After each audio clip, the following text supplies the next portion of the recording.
कुम वरहमतुल्लाहि वबरकातुहू। बेलियां हो लगदियां हो की हाल चाल है थोड़ा? तकड़े हो? तकड़िया रहना, घबराना नहीं। तो अज की गल इंज है कि एक बंदा होंदा जनाब, तो उन्दी ना 40-45 साल तक ना शादी नहीं होंदी किसी वजह तो, घरेलू हालात की वजह तो या जिस तरह भी कर लो। तो जदों उनकी 45 तो 50 साल उम्र हो जाती है ना, तो उन्होंने एक लड़की पसंद आ जाती। तो जदों उन्होंने लड़की पसंद आ जाती ना, तो लड़की नूं जनाब ऑफर करता है कि तू मेरे नाल शादी करवा ला। तो वो जिहड़ी लड़की है ना, वो आंदी ठीक है मैं शादी तेरे नाल करवा लैनी हाँ, लेकिन मेरियां जिहड़ियां ने 2 शर्तां ने।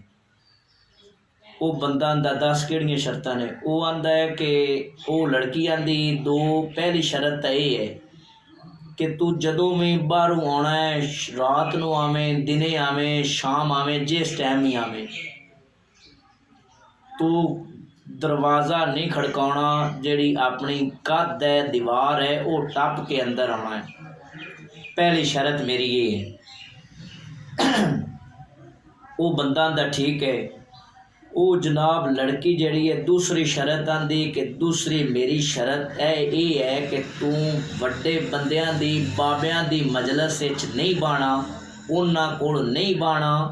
तू जिहड़े मुंडे ने, जिहड़े लड़के ने, उन्हां दे कोल बाणा ते उन्हां नाल गपशप लाउणी। वो जनाब बंदा आंदा मैनू दोवें तेरियां शर्तां कबूल ने।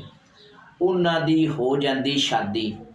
तो जदों शादी होंदी है ना, तो वो जिहड़ा बंदा है, जिहड़ियां वो शर्तां कबूल कीतियां होंदियां ने, वो उवें करदा, रोज़ाना मुंडियां कोल जाके बहंदा है। तो मुंडे जनाब वनो वन दियां गल्लां सुणाइंदे ने, ते मुंडियां फिर चगलां ही मारनियां होंदियां ने जिहड़ियां गल्लां करदे ने। ते जनाब ना उनका दिल हमेशा ही ना बड़ा ही जवान रहिंदा, मुंडियां चों बनदा है। तो वो प्यार मुहब्बत दीयां गल्लां, ते रोमांटिक, ते ये ते वो मुख्तसर उवें ही ना आउंदा है रात नूं, ते जनाब अपने घर की कंध टपदा है ते अंदर चला जाता है। इस तरह दिन गुजरते जाते हैं, तो काफ़ी दिन हो जाते हैं। तो उन्हां दे ना इलाके का एक बाबा हुंदा है, तो उन्होंने ना वेखदा है, तो उन्होंने डक लैंदा है, तो आंदा है अजकल तो नज़र ही नहीं आउंदा है, किधर रहना है, की वजह है? वो बस ना आंदा है कुछ नहीं बजुर्गो, इत्थे ही होवीदा है। वो बाबा उन्होंने ना घेर घार के ना अपने डेरे ते ले जाता है। तो जदों अपने डेरे ते ले जाता है ना, तो शाम का टाइम हो जाता है। तो जदों शाम का टाइम हो जाता है, तो बंदे जनाब हुक्का उत्थे बखदा होंदा है, तो काफ़ी बंदे बैठे होंदे ने, ते वडेरी उम्र दे होंदे ने, बुढ़े होंदे ने। जनाब कोई आखदा पे होंदा है कि मैं अगले दे तेल पियाया, तो मैं पानी बना के वो तेल पी गया, नज़र कमज़ोर हो गई। कोई आंदा है मैनू मेरे तो ढूई जिहड़ी है ना, इहदे तो टरिंदा ही नहीं है। कोई किवें गल करदा है, बजुर्ग जो होंदे ने सियाणियां गल्लां करदे ने, कोई किवें गल करदे ने। जनाब वो जिहड़ा बंदा है ना, उनकी सोच भी बुढ़े वाली हो जाती। पहले वो बंदा है मुंडियां च, हुण वो बाबियां च बैठा होंदा। जदों बाबे गल्लां करदे ने, उनकी जिहड़ी सोच है ना, वो जनाब बुढ़ियां वाली हो जाती है। तो उथों सोते का टाइम हो जाता है, तो निकलता है, तो लत्तां छिकदा रहुंदा जनाब। जदों घर कोल हुंदा है ना, तो दीवार नूं वेखदा है, तो दीवार तो पहले नालों बड़ी उच्ची हो जाती, क्योंकि उनका ज़हन ही इस तरह भर दिता जाता है। तो वो जनाब ना आंदा मैं दीवार ते चढ़िया तो डिग पाउणा, तो मेरी तो लत्त टुट जानी, तो बांह टुट जानी।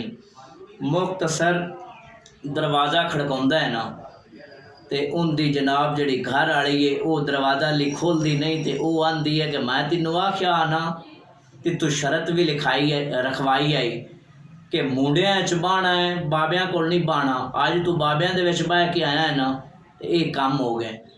दोस्तों गल सुनाण दा, कहानी सुनाण दा मकसद ये है कि बंदा जियो जी सोबत अख्तियार करे ना, जियो जे बंदियां कोल जाके बहंदा रहे, बंदे दी सोच, बंदे दा करदार उस तरह ही होंदा जांदा है।